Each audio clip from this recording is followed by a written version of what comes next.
first ever baseball team, the 1999 Rockhurst Hawks, led by Coach Gary Burns. While 1999 was the first season for the Hawks at the NCAA Division II level, this team established itself as one of the best in the country. It even had a marquee regular season wins over Division I opponents, Vanderbilt and Southwest Missouri State. The Hawks captured the Central Regional Championship with wins over Pittsburgh State and Central Missouri, earning a spot in the College World Series in Montgomery, Alabama, where they defeated Ashland, and they also got second-ranked North Alabama outscored them. While the team certainly had talent, including 3 individual members of the Rockhurst Athletics Hall of Fame, what truly made this team special is how close they were then and they continue to be today. And that is why so many of them are here with us tonight. We want to take a moment to hear a little bit more about this team. In their first season as an NCAA Division II member, the 1999 Rockhurst baseball team earned a trip to the College World Series in Montgomery, Alabama. The greatest strength of the 1999 Rockhurst baseball team was the camaraderie. Just everybody got along. We had some stud hitters. We had great defense. We had the pitching. It was a perfect storm. The thing that made the team culture so strong was a bond that they had developed even before they arrived. Many of them were high school teammates, summer baseball teammates. They came from the same culture here in town, and they drew each other. They drew the best out of each other. They were just guys who had a passion for success, and they were truly, it's kind of a cliche, but they were truly team first, I have to say. The Hawks captured the Central Regional title with wins over Pittsburgh State and Central Missouri State. Rockhurst posted victories over second-ranked North Alabama and Ashland at the College World Series. I think the thing that I remember most from that postseason in '99 and then the run to the College World Series was just, how well we played on all sides of the game. We hit well. Our pitchers really stepped up. Pitching wins games, and our pitching staff is what really propelled us to the College World Series. We had to put some runs on the board and we had to play great defense, but I think our pitching just did fantastic that year, and that was a big key to our success. The Hawks, under head coach Gary Burns, finished with a 36-18 record, including victories over Vanderbilt and Southwest Missouri State, and finished the season ranked number 6 in the country. The Rockhurst coaching staff helped contribute to our success in a variety of ways, but it all started and stopped with Coach Gary Burns. He knew us inside and out. He knew our strengths and weaknesses. He had recruited a lot of the guys. He made us work for our positions and work for everything and earn everything on the field. But if I'm just thinking about just people in general, our coaches were fantastic. Coach Burns, Mitch Nelson, and Larry Burns, who was there all the time for us. But I also I've got to mention our parents. As far as the support they gave us throughout the season, and they were fantastic.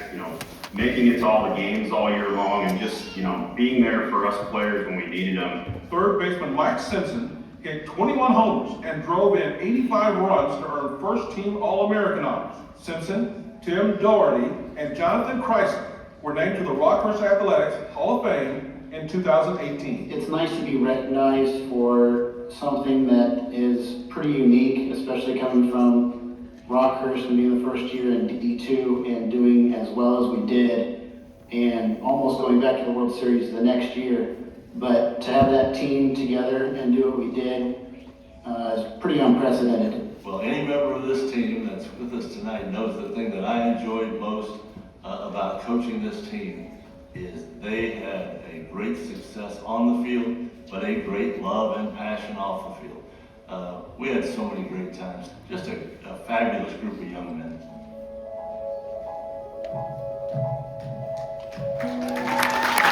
Ladies and gentlemen, please welcome the 1999 Rockhurst Hawks baseball team.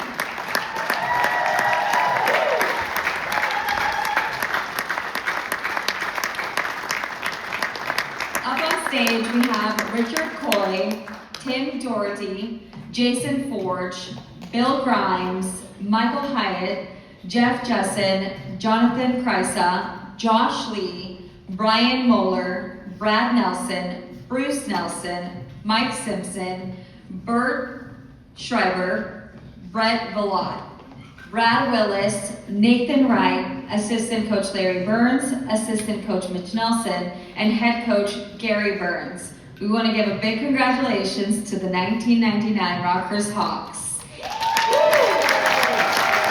And now to the podium, we want to welcome to say a few words on behalf of the team, that is shortstop and team captain Brad Willis.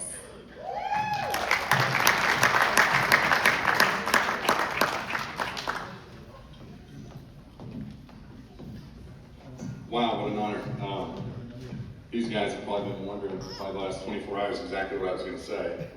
So I promise not to tell any home runs off the head stories or Doherty Factor t-shirts or talk about the Lanny Kai or even Vallot 72 mile an hour fastball days. So I'll keep the stories to a minimum. But first off, really on behalf of our entire team, and I think I speak for most of us, thanks to the entire Rockhurst University administration and athletic department for making us part of this elite club. Thanks to Dr. Cassidy, athletic director Christy Bear, and Brent Blazik, as well as Carolina Cruz, and all involved for putting such a great event together. Thank you. What a special night. Congrats also to all the Hall of Fame inductees, Alex Clark, Daryl, Ed, Mark, and Taylor. We are truly, truly honored to share the stage with you in this ceremony. What a great, listen to the things about you guys' individual accomplishments. That's just awesome. To my teammates, you play a team sport. I can't think of a bigger honor to go in as a team. It just means you accomplish so many, not only a bunch of individual goals, but a bunch of team goals. So I think that was a truly, truly great thing. Congrats, fellas. This is well deserved.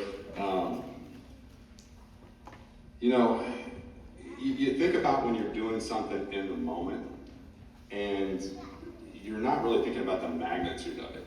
It just doesn't make sense at that time. But once you finish and the years pass and you really start to look back on something, that's when it kind of really becomes meaningful. And I think that's something that's really happened to all of us, through the number of years that have passed. So, Coach Burns mentioned it probably best. This was a bunch of Kansas City kids. I mean, you had the Summit guys, you had Blue Springs High School guys, you had Oak Park guys, you had Miege guys, you had just a bunch of dudes from Kansas City. And when I say dudes, I mean we had passion, and we had kind of a motto as a group. When we'd show up to games, I'm sure we drove Coach nuts a number of times because all we did was play spades in the van and a lot of money exchange hands on these road trips. But we would get out of the van and it was on. I mean, the passion was there, and we had a win at all costs attitude and mentality. The motto kind of was, well, we're here, I'm going to win it. So that was just the way we approach things. We all sat at Coach's house last night, and we listened to him tell a story about, on a scale of 1 to 10, what's your passion for winning? And, this kind of comes back to Coach. Coach is obviously like 150 on a scale of 1 to 10, but the funny thing was, he had a team of guys that was 150 as well. I mean, we just had that passion. So, to go into the season, a few things I will say this that I think really kind of keyed this. We had, Brad Nelson transferred in, short up, second base. It allowed us to move Dickie Coy to first base. So we had a middle infielder basically playing first base as well.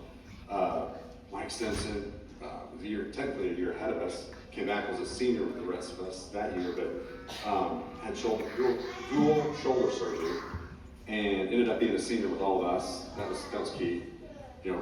Our pitching staff kind of emerged, came out of nowhere. I mean, going into it, we knew we were going to be solid, but these few things really we knew it kind of took us to the next level. So, we started off the season, I want to say, about 13 or 11, something like that. And we had a very unique schedule. We didn't have a conference, we were independent. First year D2, if we had rainouts, we didn't get to make them up. You know, always felt like our win total was probably about 10 to 12 less because we just lost about 15 to 18 games. But started off the year 13-11, and then we just turned on. I think we rattled off, what, 17, 18 straight? Something like that, Coach? We had a tough schedule. I mean, we had D1s pieced in all over our schedule. Played everybody Division II around. We even had a couple NAIAs, and we could throw those in. But as the season started to progress, we got on this roll. Obviously, we knew this, we had this in us, but we got down, we knew where we were ranked. We were ranked number 4 in the region. At that time, they only took 4 to put in the regional. We were ranked number 4.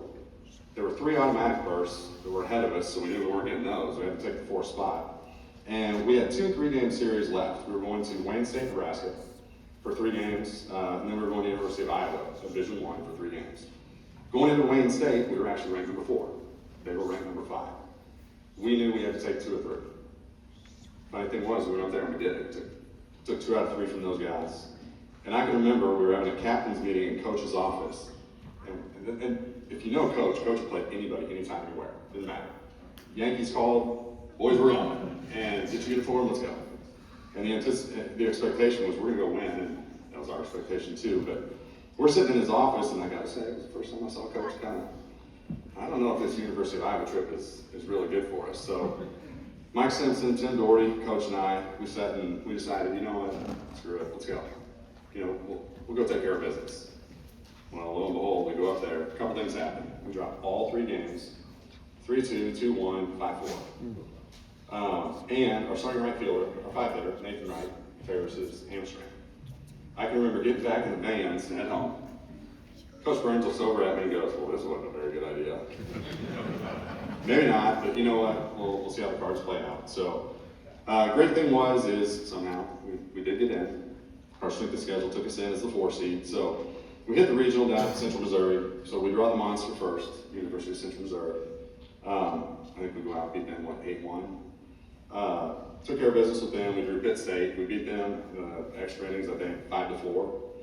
And then we drew Pitt State again, and we beat them 5-2 to advance to the World Series. Nice big dog pile on Central Missouri's infield, which they still to this day talk about. They hate that. That's for that one. But first time we've seen Coach cry. Actually, out in right field, he was speechless, which was, if you know Coach Burns, and you baseball guys, he always has something to say. So we headed to the World Series down in Montgomery, Alabama, and we drew the West region, Cal State Chico. Interesting thing about them was they were all juniors and seniors, not a freshman or sophomore in sight.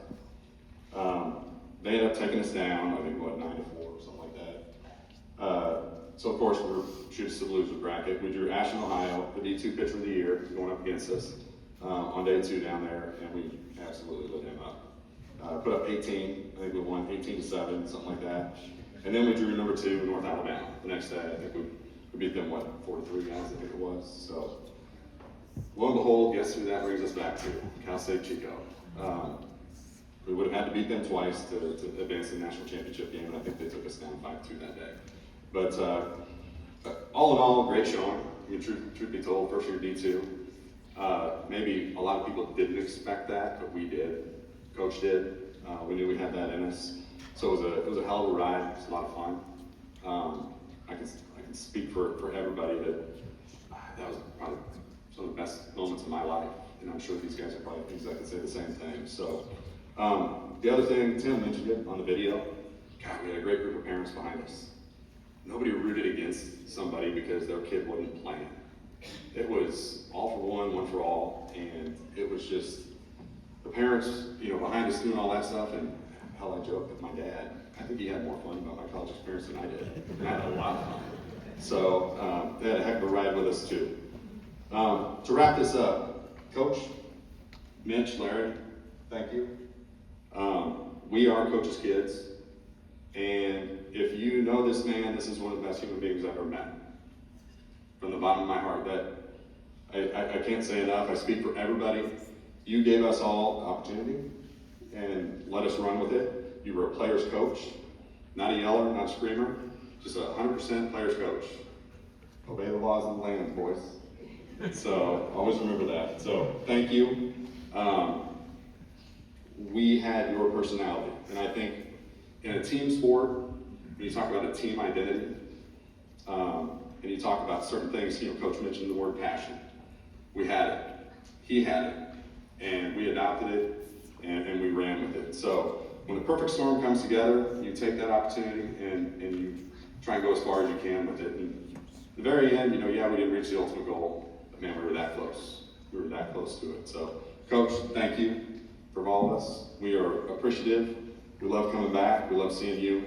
We love seeing that you're still doing this. Your passion is the exact same as it was when you recruited all of us 25, 30 years ago. So, to wrap that up, go Hawks.